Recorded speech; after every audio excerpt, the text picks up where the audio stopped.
Snow. The contemplative white. If the oceans offer depth and echo in their vastness, snowy landscapes are claustrophobic, self-contained, ephemeral fluidity. Whereas in the waters you sink, the snow will smoothly hold you afloat. But beware, the coldness can get you. Snow is as optical as it is material. It brings light in the darkest time of the year, and it is also a primitive material for sculpture. The serene winter environments are not a geographical location anymore, but a terminal for libidinal consumption. This is not to represent untouched nature as a superlative state of being, especially for mankind, but as a symbol of the preservation and conservation of ecological systems. Snow is cold and deadly, marking the necessary hibernation of much of our biosphere, but we've not stopped at that. By warming up the earth, we've now suffered the nostalgia for snow and slopes, therefore inventing the snowmaker.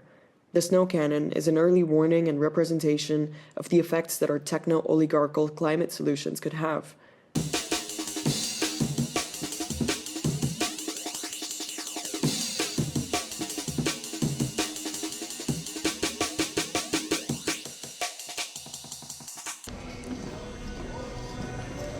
Runaway capitalism has managed to bring about unconceivable alienation. Finance runs amok, globally disrupting social, cultural, and ecological systems. Upheaving the slowness of life, the inevitability of death, capital seeks acceleration and immortality. Most of all, capital seeks entertainment. More so, the idea of it. The idea of a good time, or that a good time can be had during such times, in such visibly destroyed environments. Take skiing or snowboarding. An activity said to ground the body and calm the nervous system. Being in touch with snow, alpine glaciers, and mountain reliefs is good for you. Good for those who can afford it. Certainly, the environment, the biotope, cannot afford it. Capital has such dissociating capabilities that it has created the fake snow industry. Skiing, drinking, winter sporting, in desolate environments in the Alps with the help of snow cannons. Specifically, I want to talk about the snowmaking industry. The snow cannon supplied and manufactured by Techno Alpine, one of the biggest names in the industry, producing the majority of snow machines for the Winter Olympics, are the perfect example. Cold cut, producing cold from warmth, comes with its elemental and climactic impossibilities. To produce snow, you must melt some.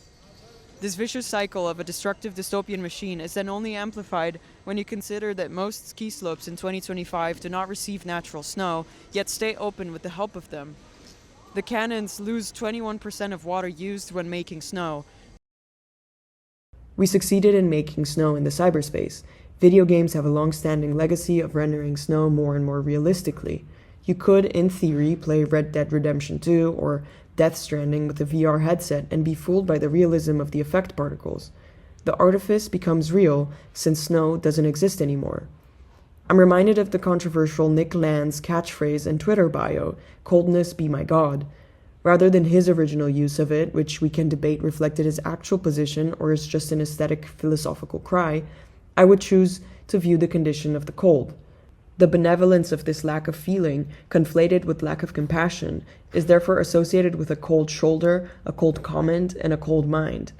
The same mental processing coldness we can recognize in the financial industry. In the same fashion as cryogenic technologies, be it pseudoscientific cryogenic preservation of human remains or the freezer in your kitchen, the familiarity of cold technology is overtaking our understanding of our identity. To freeze is to preserve. The dream of art, as Boris Groys puts it, is to achieve corporeal immortality, to freeze. Memory is a freezer, and the global economical trend rules in its attempt to stop the thawing of our memories of culture and of ourselves. We demand that our desires become frozen. Giulio Betti, a climatologist at Italy's National Research Council, said that skiing between 1,000 and 2,000 meters will soon be, quote, economically unsustainable, end quote, and resorts should focus instead on attracting different kinds of holiday makers.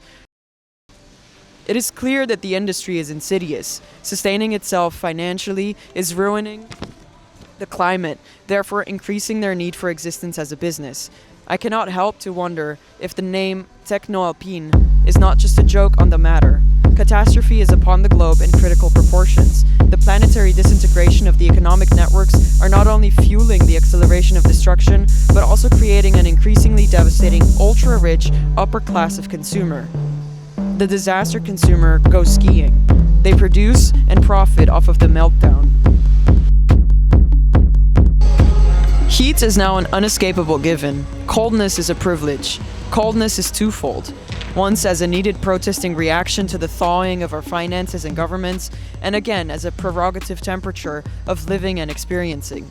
To be cold is to own a ski suit, ski sticks, ski boots, snow gloves, forever chemical Gore-Tex spewing off your premium goose down jacket into the remote glacial rivers. To be cold is to turn the heat up in your house to a comfortable temporal delusion of warmth. To be cold is to willingly travel to above 1,000 meters from the hot city to the artificially pre-chilled bulb temperature slope in the Alps. To be cold is to be greeted with this image. At the end of the story, though, lies the machine.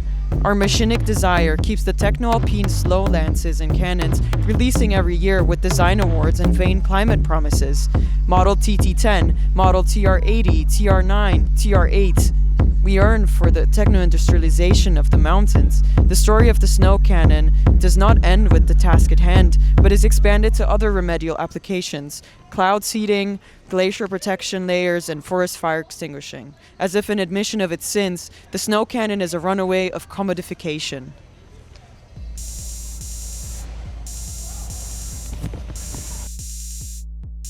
Quantum computing, the messiah of our contemporary world, is intrinsically a cryogenic technology. Our transient innovations and dreams of perfecting and developing always demand coldness. Water cooling NVIDIA cards are not enough. More thermal paste, more cooling components, faster, colder, faster. Refrigerants are cooling us to death. Telemetry, cold chain. We are now witnessing the forgotten space on cocaine, cold chain logistics. Telemetry at its best, transporting the impossible, time-ticking, thawing, monitoring temperatures of refrigerated Volvo trucks in desert, delivering life-saving vaccines for diseases caused by the thawing of our icebergs. I'm not proposing we lose all this technology, drop cold chains, drop the ice makers, drop snow making, drop refrigeration. But it is imperative that we are conscious of what is holding us from thawing, of what systems are freezing our reaction times to the catastrophic crisis that is tearing us apart.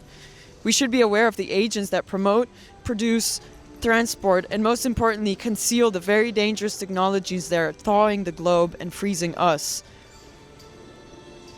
Therefore, I must piss on the snow. And as Melania Trump once said, I ask Santa for Christmas, peace on the world, health,